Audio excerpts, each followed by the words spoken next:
Hey, what's up, guys? It's Real Crusades History. This is Jay Steven here. I'm with my good buddy Rand Brown. Rand, how's it going? Yeah, All right, and Scott is here too, but he had to. I'm here. Oh, Scott's back. Okay, good. I'm back. All right, all right. Well, we're gonna do a little Ask Us Anything about the Crusades. I'm gonna go ahead and say hi to some people in the chat here. Do you guys have your chat screens up so we can yes, I do. get the action going? All right, so I already see a couple of familiar faces. We got good old Genu in there. Genu. Hey, man. Giant Punisher skull. Chris Torres. Got Genu. And that's Chris Torres in there. Chris Torres. All right. Jinsul, what's up? And we got somebody named Noah in there. How's it going, Noah? So yeah, how's everybody been doing lately? We're doing, I guess.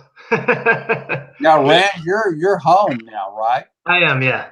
Yeah. How long you been home? A week? Yeah, about 2 weeks. Oh, good. Well, Nice. apparently you had a good time. Yeah, you could say that. Yeah, I would think so. Sounds like a most enviable honeymoon. It was rather nice. I did feel like we were starting it on the right foot. So. Oh, great, man. Congratulations. Oh, thank you.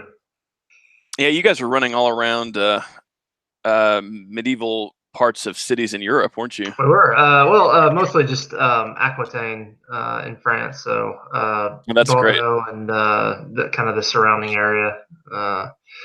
So went to the coast on Arcachon, and then went to the little medieval town of Saint-Emilion, where the wine comes from, where the Saint-Emilion wine region is, with the little castle, the little town keep that was built according to the town historians. It was built up on order of Richard I when he was Prince of Aquitaine. Nice. And whatnot. So I'm gonna go ahead and remind everybody to please hit your like on the stream, or your thumbs up, I guess, rather, so we can. I'm gonna go ahead and remind everybody to please. And there I am again, reminding everybody, or your thumbs up, I guess. I'm gonna go ahead and remind everybody. Somebody needs to turn their reminding everybody. Or your thumbs up, I guess. It's not me. I'm muted. Scott, do you have your? I had my I'm back on just Google Hangouts now, but I had my YouTube turned on, and I was trying to mute it. Well, yeah, you can have that up. You just have to keep it on mute. But. Yeah, that's what I was looking for. Let me see. Let me go back to RCH here. It's right down there on the bottom, right next to the kind of like the fast forward button or the next button. You'll see a little speaker symbol. I got it. Okay. Yeah. I got it on mute now. All right. Am I double? Can you all hear me okay? Yep. Okay, good. Yeah, I can see the comments now. And yeah. So looks like we got somebody asking about Sigurd the Crusader. Matt K. Yes, we have a couple of videos about him. If you just do a little search for the Norwegian Crusade, you'll probably find that. And let's see. Chris wants to know what we think about Mark Hamill and Nightfall Season 2. Oh, God. I'm still talking about the show. I had no idea. Yep. I had no idea that Mark... So Luke Skywalker is going to be in. And I'm wondering if we ought to do another. Maybe we ought to do another couple of podcasts on. No. No, just so much. We're going to do them in honor of you, Rand. Yeah, you're going to be the guest of honor. I want to do some. I mean, just you don't have to. We ought to, really. I mean, I think. We really ought to do at least one or two. Yeah. I know we just let the whole thing drop last year, but it'd be fun. Yeah, we got to get Rand and maybe Rand and Helen, let them basically just going to be. I'm basically just going to be like the. I'm basically just going to be the triggered meme like the entire time. Yeah. Oh my gosh. You guys see what's going on in the chat right now? Jinsul wants to know if there's any update on the Latin Empire, and Genu says it has fallen. Yeah, it kind of didn't last very long. Yeah. Jinsul and I were. He's joking, or at least we're joking. Jinsul and I were talking about the Latin Empire, like whether or not it could have been used as some sort of point to bolster the Crusade project in the East in general. But we actually went over this last time, didn't we? I don't know if we want to rehash that. I'm not sure. I can't remember exactly. You've gotten married since then, Rand. So I did. There's a lot I kind of forgot about. So in the past couple of weeks, not about RCH. Never forgot about you all. Oh, good. Okay. So except about our podcast apparently tonight. So. Well, that's okay. I sent that carrier pigeon your way. So, that's right. Yeah, the Ravens. The Raven showed up and. Yeah.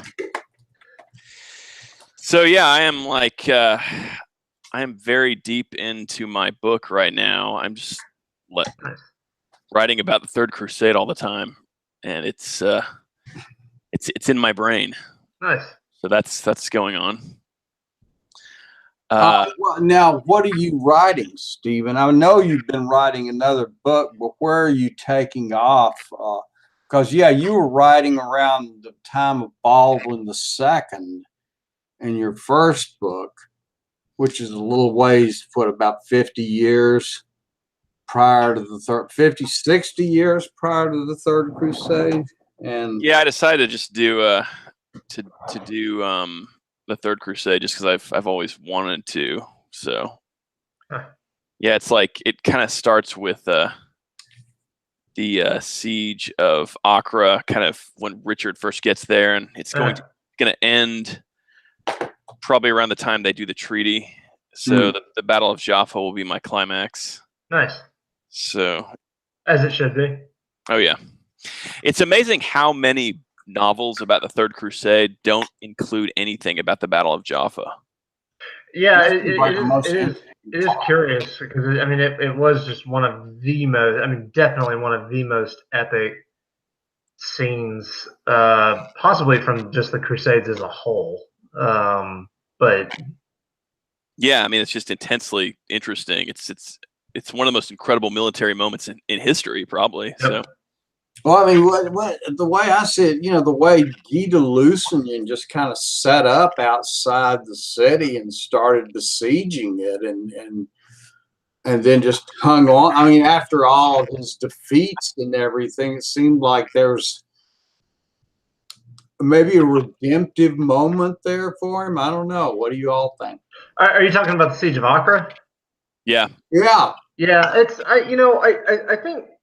Guy, unfortunately, yeah, Guy, I know we've mentioned this before, but I think Guy de Lusignan really just he had the horrible historical misfortune of screwing up once really badly, and regardless of anything else he did afterwards, he was always going to be known about that. It's kind of like you build 1,000 bridges in your lifetime. And this is a little vulgar to say over YouTube, but you build 1,000 bridges in your life, but you perform fellatio one time, and forever after you're known as a as a sucker. It's like I appreciate the moderation of the So it's one of those things where it's you screw up really badly one time, and that's what everybody's going to remember.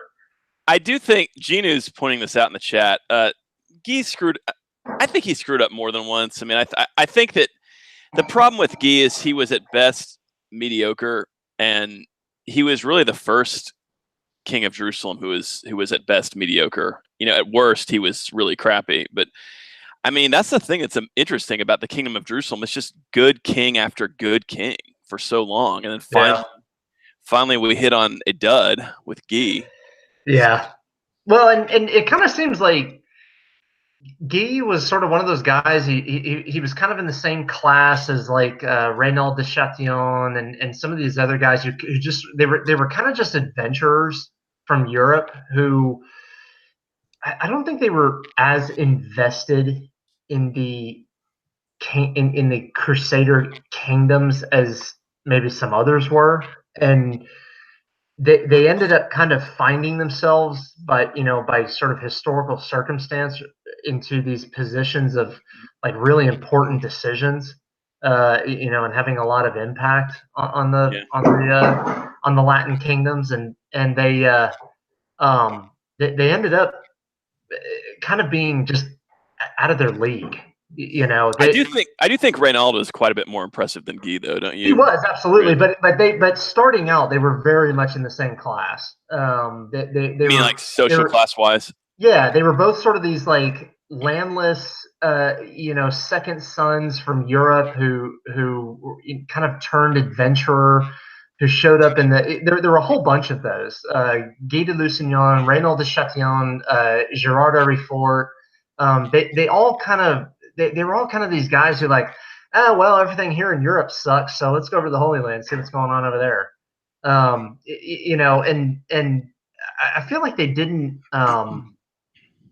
They ended up in these like major positions of power and authority that maybe they kind of weren't meant for. Or like they were just kind of outclassed, and Gerard, or not Gerard, but Reynald with his military, with as impressive as he was on the battlefield, he was kind of a horrible strategist, and he kind of always kept getting himself into these like Alamo situations, like his drive down to the Red Sea, and stuff like that, like he kind of kept getting himself in these losing situations, and then you've got a guy like Guy de Lusignan, who, ends up kind of worming his way into the royal family of Jerusalem, and suddenly ends up with a crown on his head, and probably a little bit of kind of like, well, now what do I do? Well, I guess I better go out and like fight Saladin, and well, I mean, let's see. Is my mic on? Oh yeah. Well, I know. Crawford thinks that Reynald was darn near brilliant. I don't know if you guys have heard him talk about that, but he thinks, and I'm not saying he's right necessarily. He may be. There may be some, and I don't want to misquote him either. I mean, he's got some really complex and interesting ideas about Reynald, but the whole Red Sea thing. He thinks it was just kind of a brilliant, almost like a troll on Saladin that embarrassed him in front of the whole Muslim world. And, Reynald himself was out of the picture when everybody got captured. And a lot of the people who got captured were actually Bedouins who were in Reynald's service. Yeah. So it's like, and, those guys I think there were some Christians who ended up, getting tortured and stuff. And sure. I feel like it was I think Reynald was a brilliant tactician. I think he was brilliant on the battlefield. But in terms of like bigger picture, I think he was outclassed. And he was way too aggressive, and he was way too reckless with things that not only the people around him, but even just himself. And yeah, maybe he was embodying the ideals of the time, the military ideal of his day and age, and especially of his class. But it ended up, and some of it ended up leading to his death. So I feel like if he'd been a little bit more prudent, and he'd been a little bit more sort of bigger picture, I think he would have been far more effective. Yeah, I think that, you know, especially you look at his stuff in Cyprus and some of the stuff he did against other Christians is just unbelievably brutal. And I don't think you can explain any of that away. I mean, it's the kind of thing that was very unpopular in its day. I mean, you know, when he was captured by, I think it was Nur ad-Din who captured him, nobody was very eager to ransom him, including the king of Jerusalem, who's nobody kind of wanted him back. He was sort of like this loose cannon that like nobody wanted around. Amazing. Yeah, they must have treated him at least halfway decent for him to last 16 years. That is amazing. Yeah, you have to wonder about that. But if that whole Red Sea thing was designed to embarrass Saladin within the religious context of the Islamic world of the time, that in itself shows somebody who's pretty insightful, especially like pretty insightful in terms of his enemies. Yeah, so, I don't know. At the same time, I would argue he may have been insightful in a way, but in another way, he was kind of it was very short-sighted, because what do you do? Like what's the typical reaction when you really deeply insult somebody? Now you've just royally pissed them off. Like now you've given them a reason to wipe you out. And I think maybe while yes, it was an extremely embarrassing moment.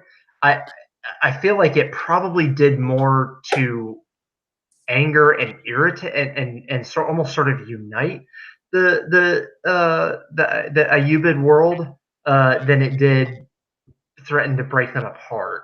And it was kind of like it seemed. I think that's a good point. Yeah, it really, I think all it did was just strengthen Saladin's resolve to get rid of these pesky Franks. Like it was. When you think about that position that Reynald occupied beyond the Jordan, you know, those castles, Kerak and Montreal and all that stuff, it's like, what do you do? Okay, you just hold those. I mean, I don't know. To me, it seems like, okay, we're in a pretty precarious situation, but our best bet is going to be these castles here. Yeah, exactly. Let's just hold on to these at all costs, and let's just do that. I mean, I don't know. It's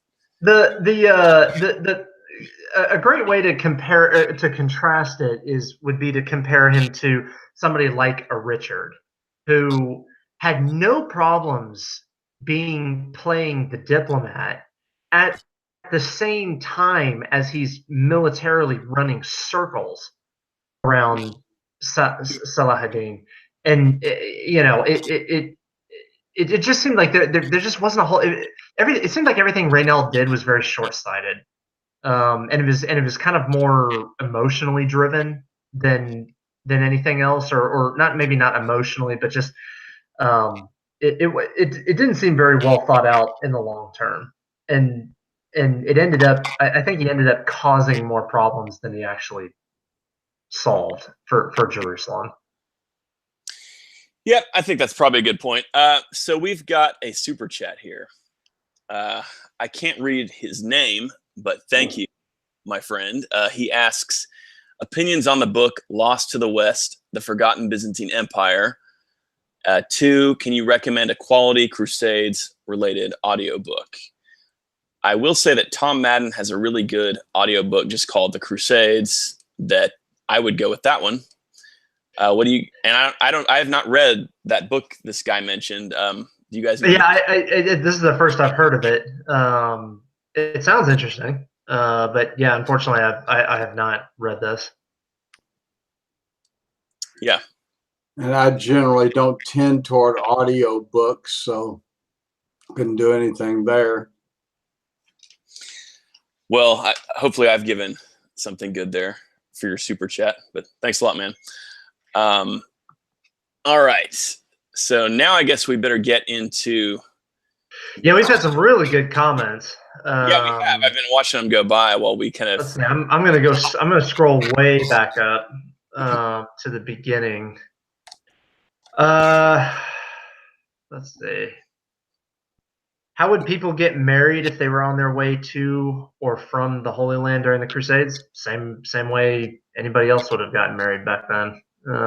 Richard the Lionheart got married on Yeah, Crusade. all it took was a priest Yeah, and 2 witnesses.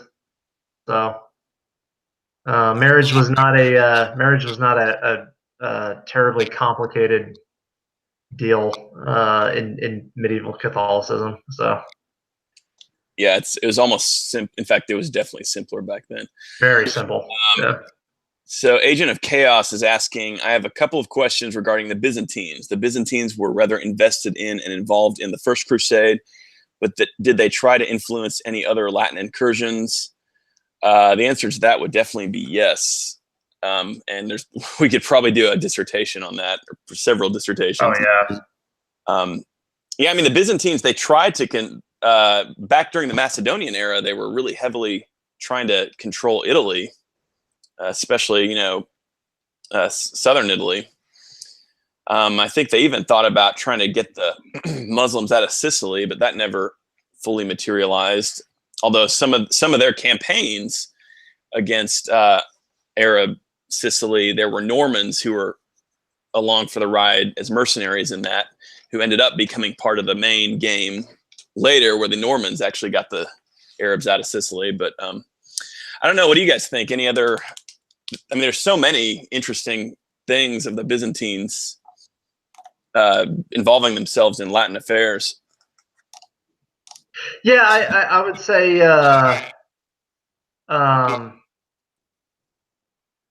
the Byzantines were always involved all throughout the crusading period. I mean, they had a very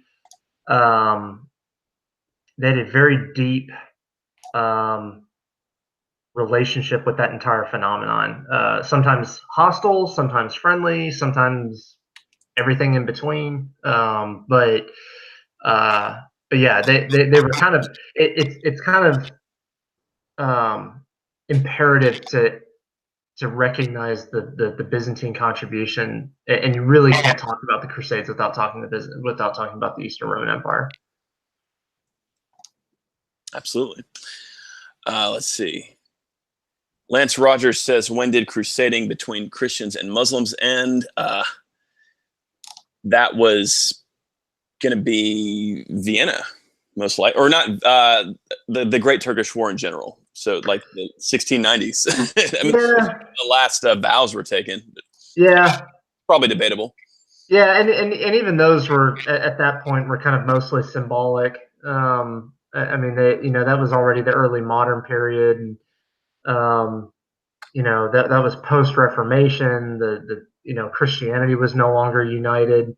You had the very you had the very beginnings of sort of the rise of like the sort of the secular nation state. That was post Treaty of Westphalia. So it really was symbolic, but at the same time, it still harkened back to it, and I don't disagree with the assertion that it was sort of that Jan Sobieski's charge against the siege lines of Vienna was sort of the last charge of the Crusades. And that was sort of the last real moment that you had, Western European powers, charging the field against against the Islamic threat. So, absolutely. So, what other questions do you guys want to do? But Rand, going back to that, would we say that 1683 in Vienna was the last time that the West really faced an Islamic power that was a major world-changing threat? Yeah, I would. I mean, that's my impression. It was. I kind of see it as it was the last sort of the last little glimmer of the sunset of what used to be Christendom, and kind of everything after that was it became the modern West. Right. So it. But then Islam also retreated. It did. Yeah, it retreated. It retreated significantly, and really, after 1683, the Ottoman Empire became the sick man of Europe. We went into post-Reformation Europe and I mean Western Europe, and then like you're saying, the era of the sick man of Eastern Europe or of Europe. So, but I mean, this was really the last time that, okay, if Christendom is such as it had existed, say, a couple 300 years before, it didn't still exist. We still had a semblance of it.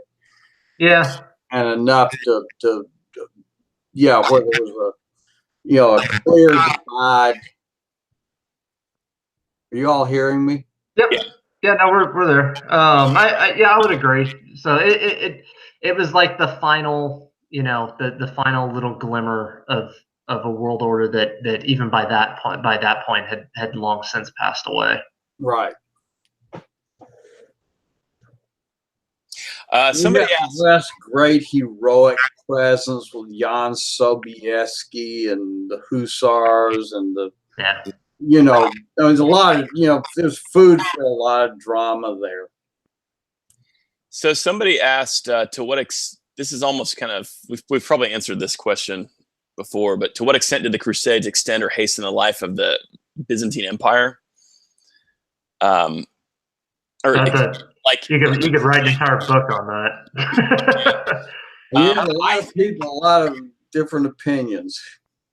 The funny thing is, I think the Byzantines themselves and their policy had a bigger impact on the Crusades in the Holy Land than vice versa. I really do. Like, okay, the First Crusade certainly benefited the Byzantine Empire enormously. Yeah.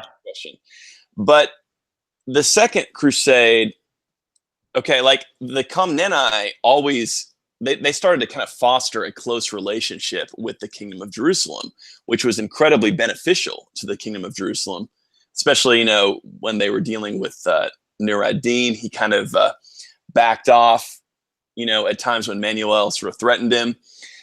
But he also kind of hijacked the Second Crusade in some ways. And then, of course, once the Komneni are gone and you get the Angeloi, there's just a total oppositional, relationship. Like they actually actively fight against Frederick Barbarossa.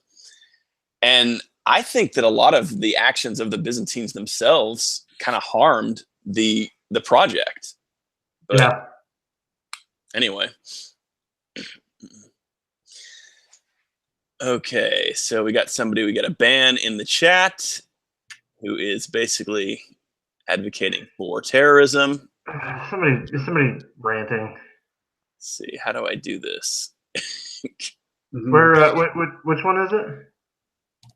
Let's just not say their name so we don't give them any press. Looks like I did it. Okay. All right. So, God, lots of questions going by here.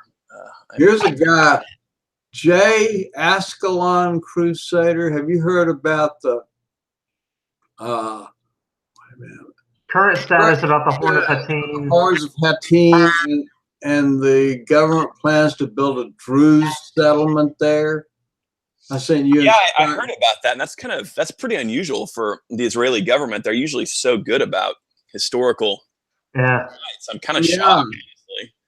I mean, and there's a lot of active Crusade scholarship. That's what I thought, but then what do they want to do? Build a settlement on top of the mountains, actually the hills themselves, and is that the idea? Without incorporating it into something? I mean, they just want to obliterate it. I guess I'm asking the poster, Ascalon Crusader. Which he has been there. He actually came on one of our streams once. Okay. I know that I read in the article about it, there's some definite pushback from the scholarly community there. They're saying, you can't do this, but all right.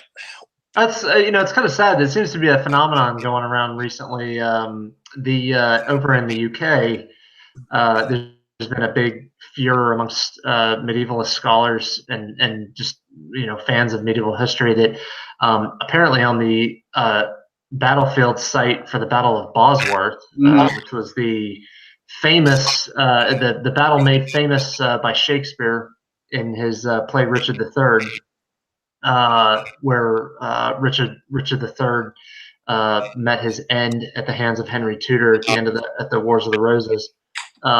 Apparently, the local or some British corporation wants to build they want to cover the whole thing in asphalt and turn it into like a car testing facility, or like an auto testing facility or something like that. And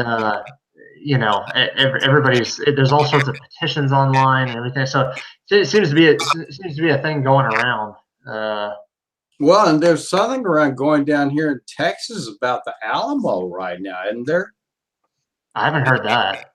Yeah, how there's certain plans to reconfigure parts of the Alamo, and it's getting a lot of pushback.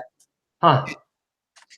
And we got a super chat from Sam Bakic. I think that's how you say his name. I hope I'm not mispronouncing it. Slavic interactions with the Crusaders and Byzantines. Plenty. Yeah, especially with the Byzantines.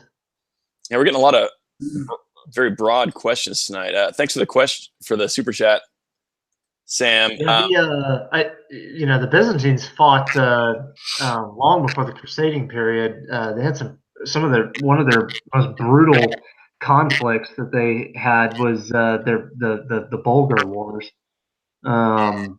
with the Bulgar Khanate. There were some pretty horrific episodes to that conflict, but on both sides. Yeah, and of course the Slavic front is going to be a big part of the Northern Crusades as well. I mean, Slavic pagan groups were one of the groups that was an opponent of the Northern Crusades, and then Slavic peoples who were Christianized were involved in the Northern Crusades. So yeah, plenty of that going on. It's really interesting. The history between the Teutonic Knights and the Poles is really incredible. It's not nearly so. I think Polish nationalism is kind of, cast it as sort of the good guys versus bad guys situation. Very much so. Way more complicated than that. I mean, there was like a lot of back and forth of close alliances working together, then some deterioration of that. And and it wasn't like the Teutonic Knights were just a bunch of jerks. I mean, there was a lot of complex Polish politics too, but it took quite some time for Poland to become a cohesive kingdom. There was a lot of these. Anyway, let's see. What was the deadliest epidemic back then? Probably the Black Death, I guess. Yeah, Black Death, but that really didn't hit until after the crusading period. So, depending on where you end the crusading period. Yeah, I mean, if we end it with the fall of Acre and the last, the destruction of the last real Frankish kingdom, Frankish principality in the Levant, because the Black Death didn't reach Europe until the 1340s. Yeah, somewhere in that area. Yeah.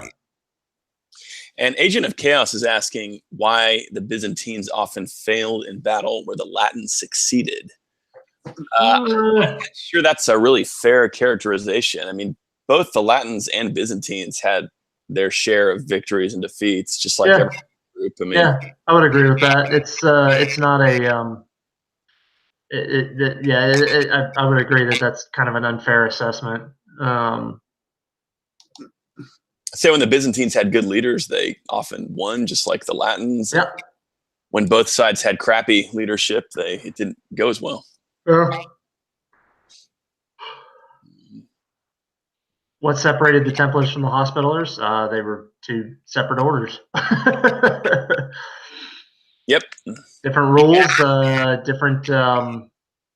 different forms of leadership, different monastic guidelines? Yeah. Temple, it's kind of debatable still. I don't know if I'm right about this, but has it been settled when the Templars or the Hospitallers eventually became, I mean, when they were chartered as a fighting order as opposed to a, you know, an order of a Hospitaller order? Yeah,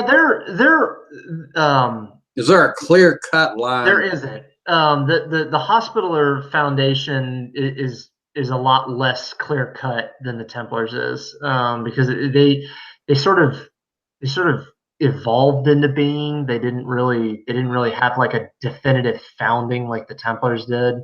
Yeah, they did, and you know, so and we don't even know who actually founded the Hospitaller Order. You know, whereas everybody knows Hugh de Payenne, you know, for the Knights Templar. So, so yeah, I think the Hospitallers were kind of the product of just a gradual sort of evolution. Well, I've read everything from the, you know, the 1240s to the 1290s and on into the 1300s before the 1140s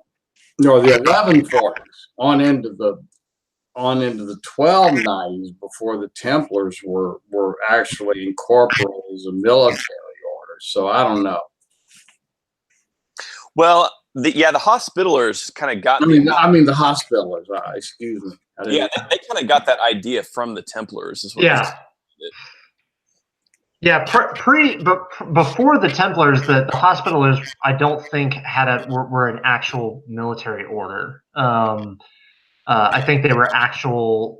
You know, they were there to take care of like the sick and the wounded of the pilgrims. Not really so much to defend them. It really wasn't until the Templars came into being that the Hospitallers sort of began to emulate them. And the Templars really were active, what, for 8 or 10 years before they were actually chartered. Is that correct? Yep. The original, I want to say it was like the original 8. James and his followers.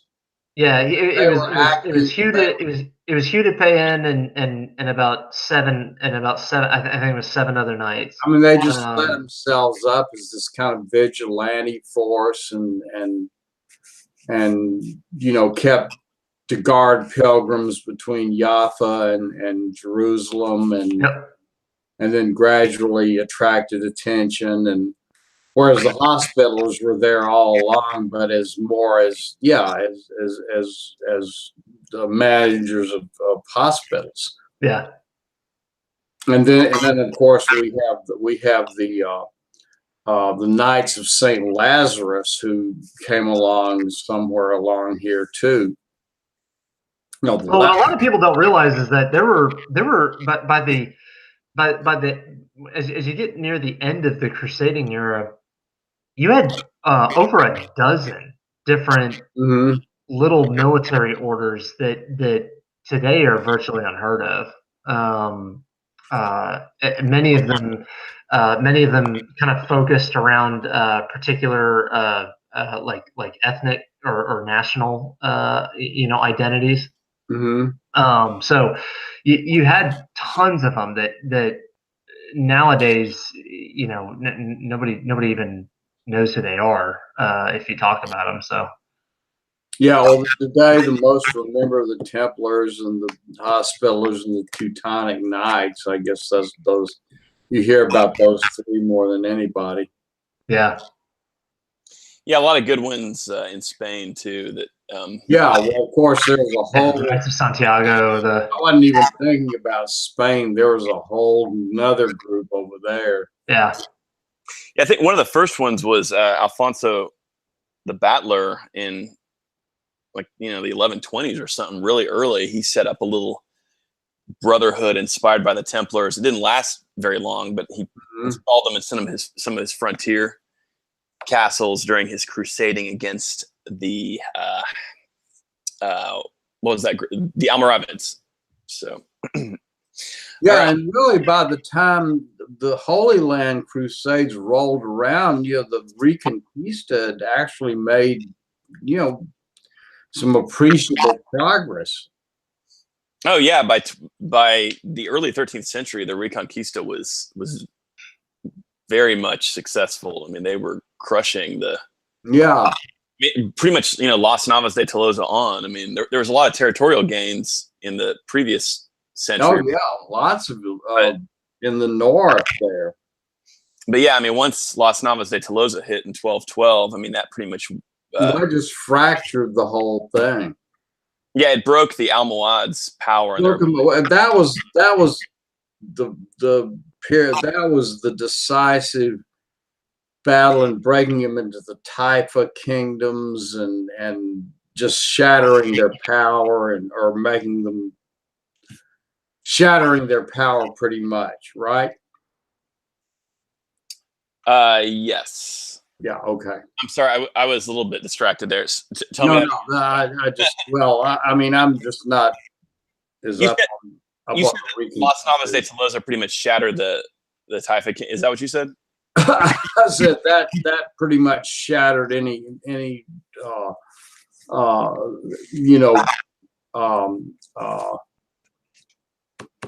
basically what it did was the Almohads were this African dynasty that had control of a lot of Al-Andalus. Mm-hmm. That was the army that was defeated at Las Navas de Tolosa. It was this large Almohad coalition. Okay. What that did was broke the ability of the Almohads to control Al-Andalus. And so, yeah, Al-Andalus kind of fractured again into a bunch of little locally controlled city or regional powers. And that was far easier for... Yeah, that's what I was thinking about. Yes. Las Navas de Tolosa was the big turning point. I mean, but they had made a lot of territorial regains before then. Yes. Somebody's asked how common it was for Westerners to intermarry with Middle Easterners during this era. And in terms of Christian, it was very common. Very common. Yeah. Christians married Eastern Christian women frequently. And that was mainly how it went.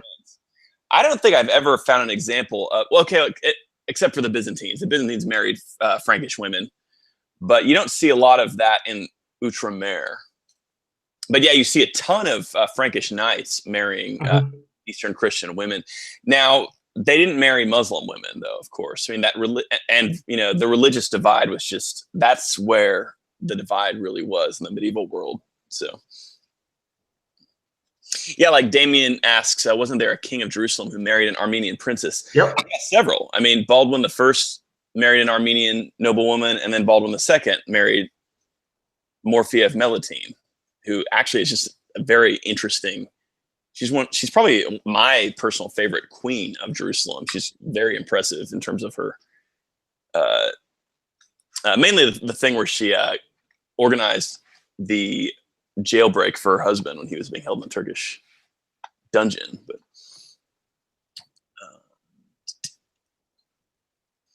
what else are we doing?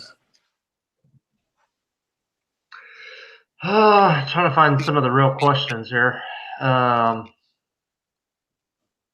Okay, so if some of you guys have asked questions that have not been answered, if you would please re-ask them so we can get to them. We'd greatly appreciate that.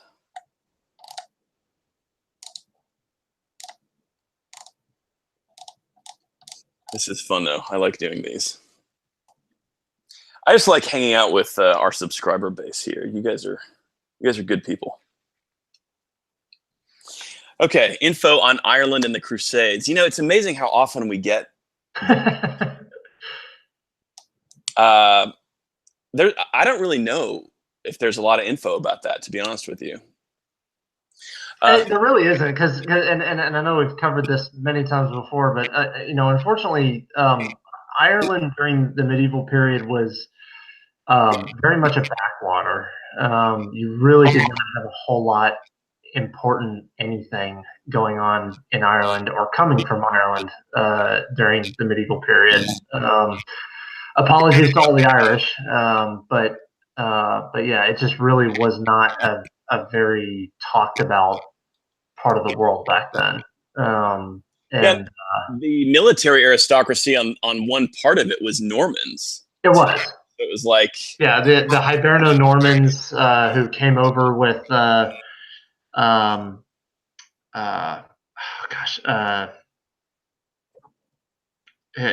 Strongbow. I can't remember his real name. Yeah, Strongbow. That's right. Yeah, but yeah, the only people who were sort of moving and shaking things in Ireland were the Normans, were the Norman aristocracy, and for the most part, they were too busy with fighting sort of little local conflicts with the local Irish tribes and things like that they really didn't have much time to do much of anything. But yes, Nicholas Fitzgerald, Richard de Clare was his name, the famous de Clare family of Ireland. So yeah, they didn't really there really was not a whole lot going on in Ireland during the medieval period at all. It just was not a place where important things were happening. Yeah. Let's see. Somebody asked an interesting one. Have you studied any of the source material from the Arabs during the time of Al-Andalus? Yes, I have. It's some of my favorite stuff to read. I imagine have you guys read much literature from Al-Andalus? Or? No, unfortunately I haven't. Just as part of other books. What? And here's a guy who asks, were there many incidents of retribution toward the Eastern Christians after the Crusades? That's kind of interesting. I would say not as, at least not that we know of. If there was, there's not much of a record of it. There may have been a little bit, but at the same time, that world was not. It wasn't as prone to. It wasn't as prone to genocidal outbursts as as surprisingly the modern era has been.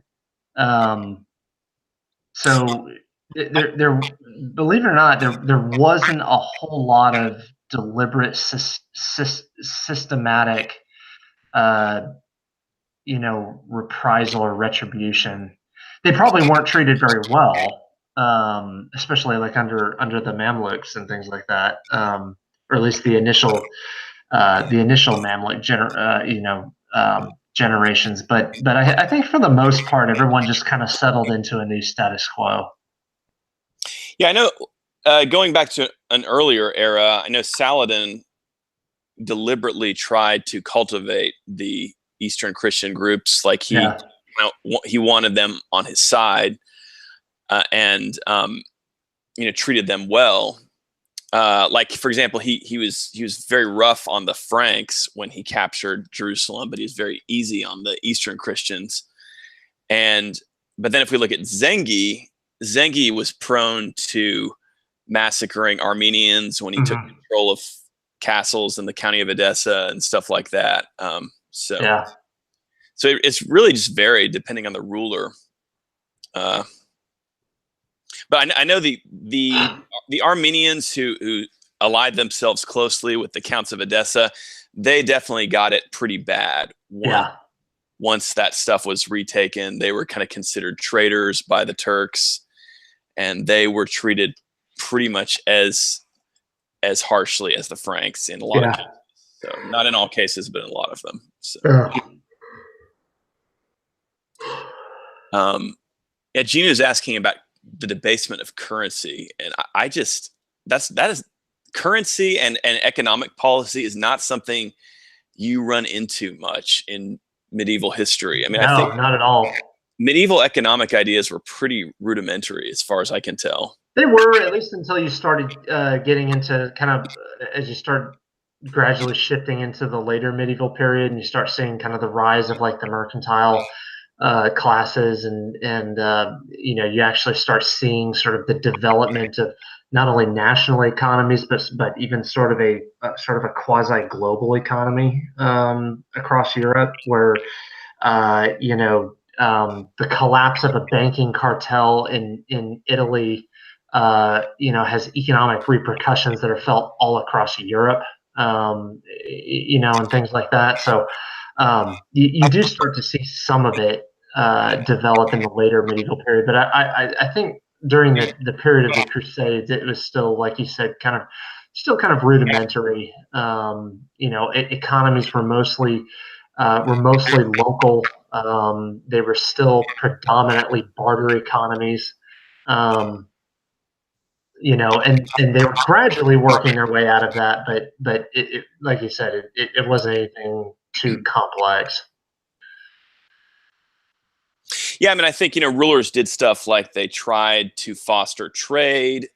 I do know this, that frequently Muslim and Christian rulers who were involved in a conflict would try to make arrangements with each other to keep trade going. Like several times Baldwin I of Jerusalem and Toktekin made treaties specifically to keep the trade traffic between their two domains flowing.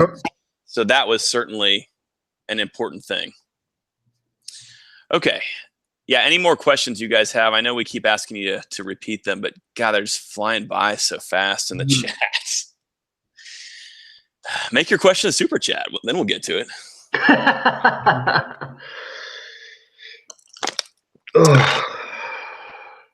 Let's see. Oh, this is an interesting one. Had the Crusaders maintained their promise to the Byzantines and given them the provinces, do you think the Byzantines would have incorporated the Frankish knights into the empire? I think there are several. There are kind of several assumptions in that question that are maybe a little bit off. What do you guys think? Yeah, I mean, a little bit, but I think maybe if we're talking like in the First Crusade, had the Crusaders simply just handed over everything they won to the Byzantines, which was not going to happen in any way, shape, or form. But I don't know if they would have taken all of it. Like what if they'd said, "Okay, come put a Byzantine government in Jerusalem"? I don't know if Alexius Comnenus would have done that. I don't think he would have either. Yeah. I think that was way farther beyond the desires, or even really beyond the desire of the emperors in Constantinople. I don't think they. I think they much preferred having the the Latins down there mucking about in the Levant and taking all the face shots. I can see it in an early disaster for the First Crusaders, like in Nicaea or Doralium. Wait, what was that, Scott? Well, I mean, an early disaster for the Western Europeans in the First Crusade would have just basically made mercenaries out of the Crusaders, and who didn't stay home, who didn't go home. Yeah, maybe. And I also think, I don't know, Rand, what do you think? Do you think they would have picked, say, if at Dorylaeum, if half of the Romans, half of the army had been wiped out? It's possible. I think that they would have, the remaining. Yeah, it's kind of one of those. It's kind of one of those super annoying, what if, questions of, that people always love to ask about history. But honestly, I mean, it's possible. But it didn't happen. So I mean, I guess what I'm saying is with I'm just wondering if they would have just fizzled out and ended up as mercenaries. Yeah, it's highly possible. Yeah. I also think we have to keep in mind that there were all kinds of Franks who were in the Byzantine establishment. Yeah, there was one rather well-known Norman mercenary leader. I can't remember his name, but he actually fought at Manzikert with his sort of mercenary troop that was mostly mounted Norman knights, and I can't remember his name. Yeah, there were all kinds of ranks now in the Byzantine army. I mean, Yeah. after Manzikert, the Byzantines had to rely big time on mercenaries, and a lot of those mercenaries were Westerners. So yeah, no, in fact, the Norman, God, it's gonna kill me. I can't remember his name. The Norman who was there, he ended up, I think he ended up being assassinated, like back in Constantinople. He got mixed up in some political intrigue, but and there were some members of the Byzantine or the imperial court who accused him of treason because he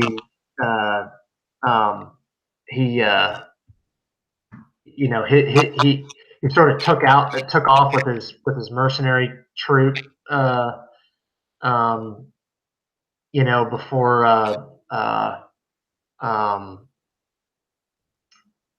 before the battle finished. Let me see if I can find his name. It's killing me that I can't remember this guy's name. And while you're looking at that, there's a question. Somebody asked why did Saladin fail to take Tyre after he conquered so much stuff? Was Conrad of Montferrat some kind of military genius?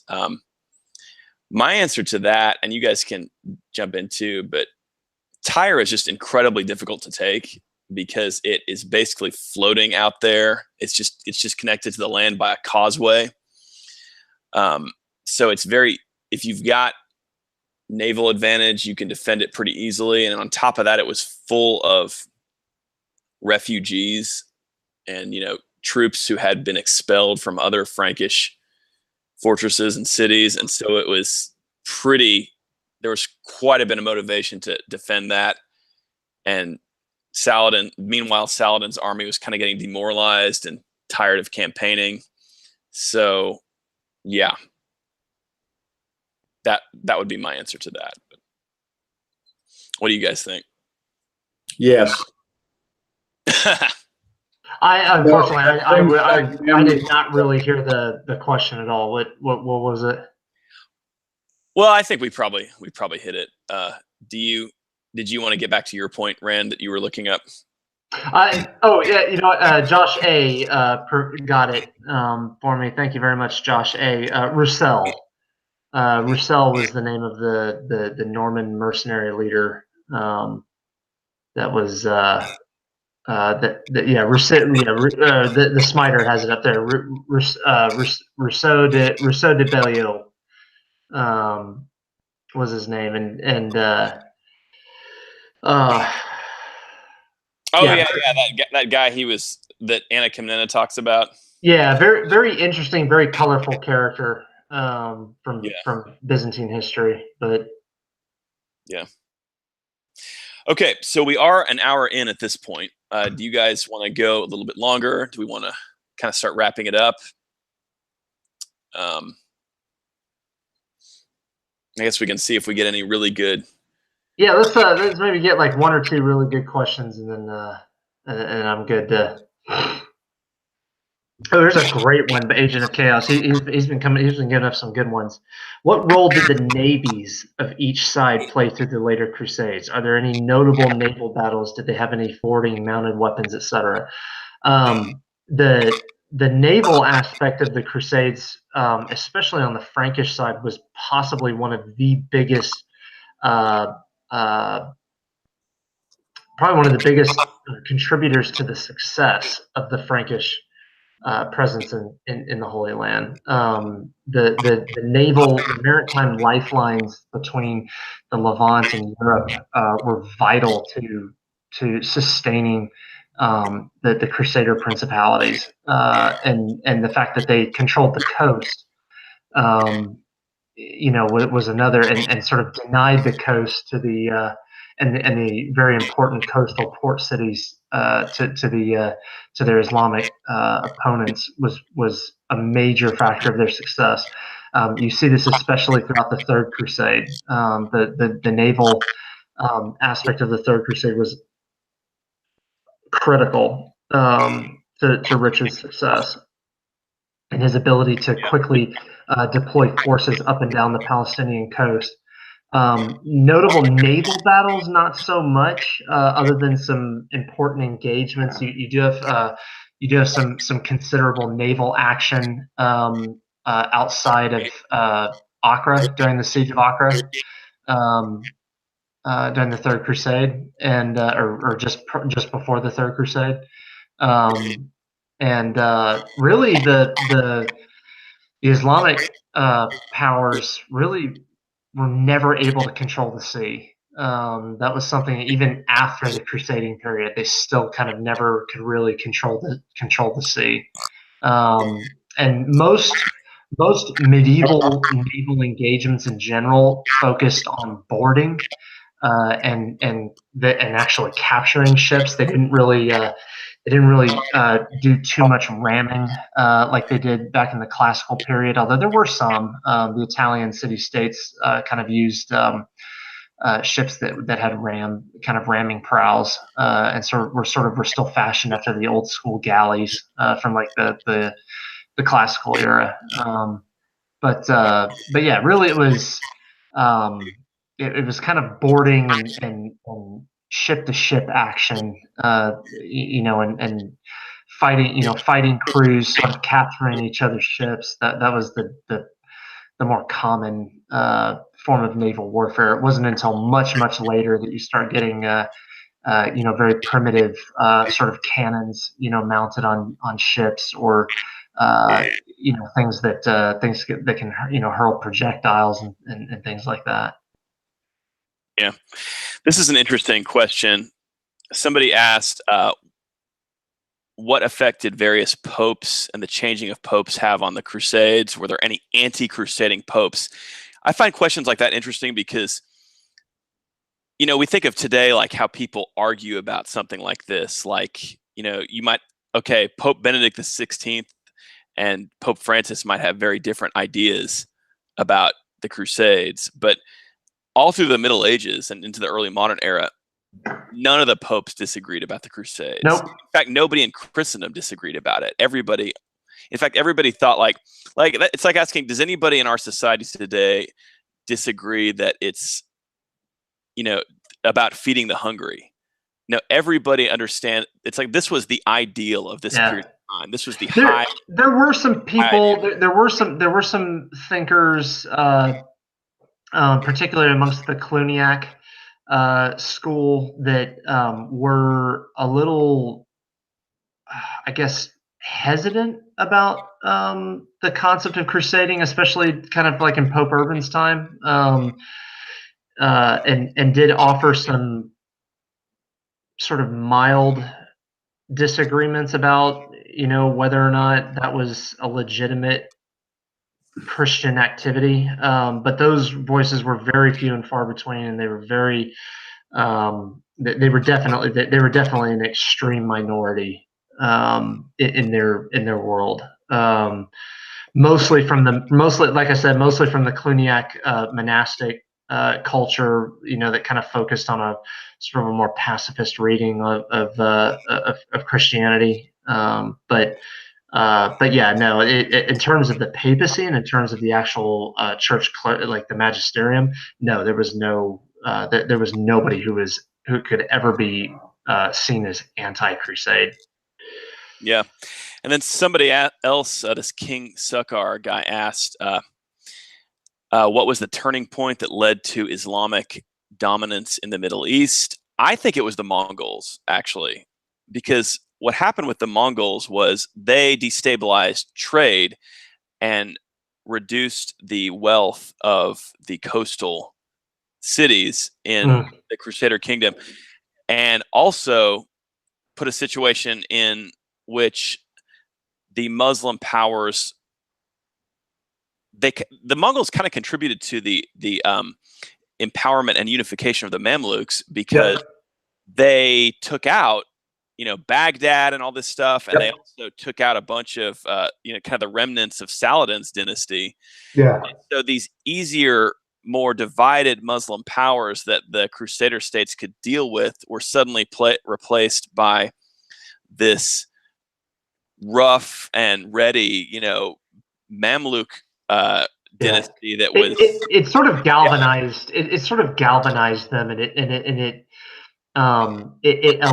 allowed a much more militant version of Islam, or you know, a much more two much more militant Islamic powers to kind of fill in the vacuum that was made.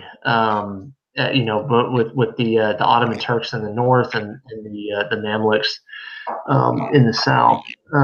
So yeah, I would agree with that. Also, the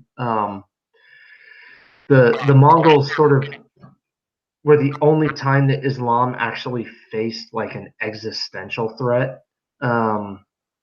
Contrary to modern misconception, the Crusades, the Latin Crusades were never meant. They were never meant to like crush Islam. That was never their goal. Their goal was not to wipe Islam from the face of the earth, and never made any move to do so. Whereas the Mongol incursions definitely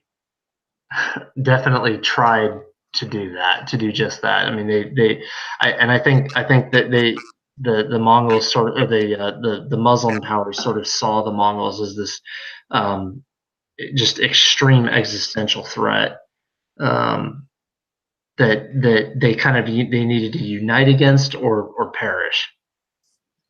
So yeah. Okay, and with that, I think probably we should call it a night.